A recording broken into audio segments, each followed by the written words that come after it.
The entire history of Germany in 100 seconds. Man, that's a lot of history to cram into 100 seconds. Well, here goes nothing.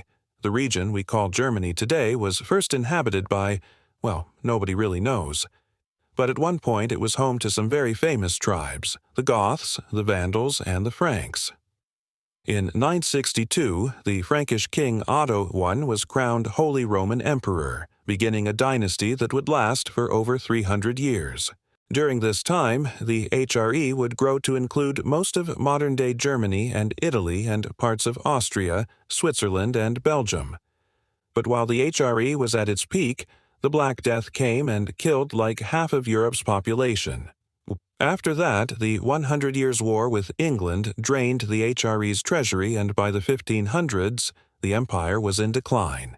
Martin Luther would post his 95 Theses in 1517, which started the Protestant Reformation, which would lead to northern Germany becoming mostly Protestant, while southern Germany would remain mostly Catholic. During the 1600s, much of Germany was ruled by an assortment of princes, each with their own small court and nobility. But two massive conflicts would unite them all under one banner. The 30 Years' War was fought from 1618 to 1648, and it was one of the deadliest conflicts in European history. It devastated much of Germany and led to the decline of the Holy Roman Empire. After the war, German states entered into a system of collective security known as the Holy League, which was meant to keep the peace throughout the region. But it didn't work all that well. France went ahead and invaded Germany despite the League's best efforts and established a puppet state in the south called the Kingdom of Bavaria. This period is known as the First Bavarian Occupation of Germany. Over the next few decades, the German states began to centralize and modernize their armies. And when the French king tried to annex the Holy Roman Empire, Prussia, Saxony, and Austria teamed up to stop him. The French king died during the battle, and without any clear heirs, the victorious Germans occupied Paris and forced the French nobility to pay for the war by melting down their gold bars. That's right, they literally melted down the French nobility's gold bars to pay for the war. The Napoleonic Wars would devastate Germany. But after Napoleon's defeat in 1815, the Congress of Vienna would reorganize the region by placing 5 German states under the control of a new entity, the German Confederation. But this did little to prevent another French invasion, the Franco-Prussian War of 1870. As the Prussians were winning, they invited all the other German states to join their cause and fight against the French. So many did, and a new nation was born, the German Empire.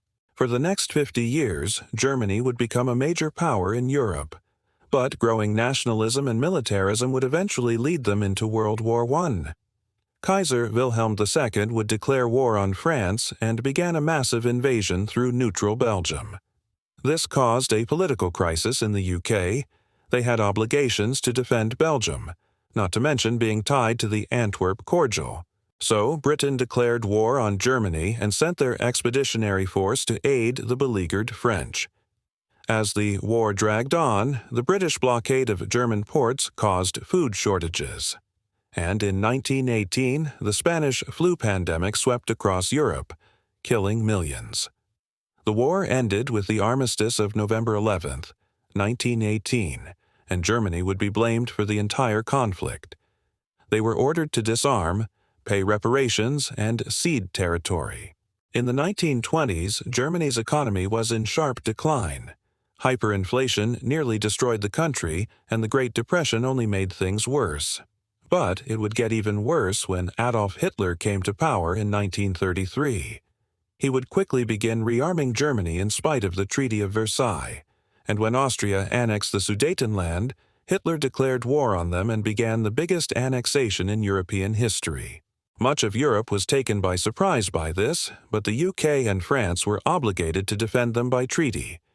But before either could intervene, Germany had conquered all of Denmark, Norway, Sweden, Finland, Estonia, Latvia, Lithuania, Poland, Czechoslovakia, and Austria. On June, Germany would declare war on the UK and the US and would begin a massive bombing campaign against Britain. But the Royal Air Force put up stiff resistance, and once the Battle of Britain was won, the Luftwaffe turned its sights to the Soviet Union.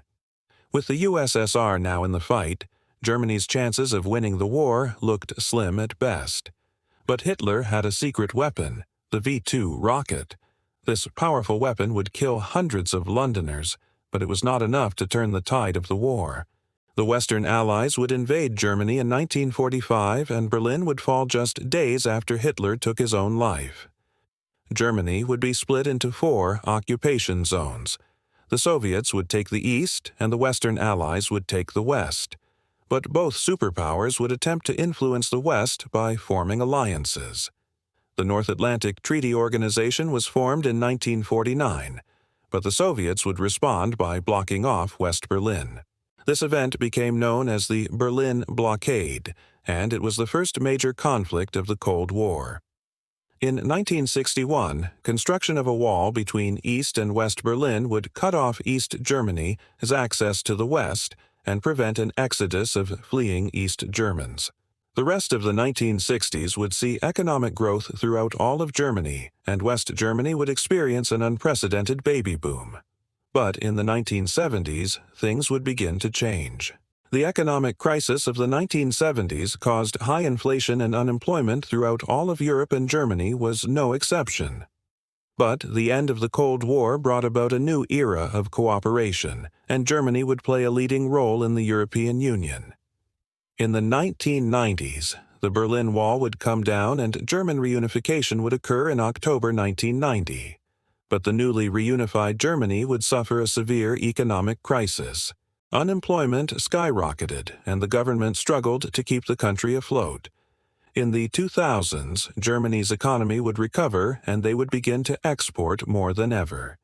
The euro was adopted in 1999, and Germany became the 4th largest economy in the world. Angela Merkel would serve as chancellor from 2005 to 2021, and her leadership would guide Germany through the financial crisis of 2008. She would also accept over 1 million asylum seekers in 2015, a decision that proved to be quite controversial. Today, Germany remains one of the most influential countries in the world and is widely seen as a leader of the European Union. Now check out the entire history of France or click this other video instead. Now, with your 60 seconds, go forth and be productive.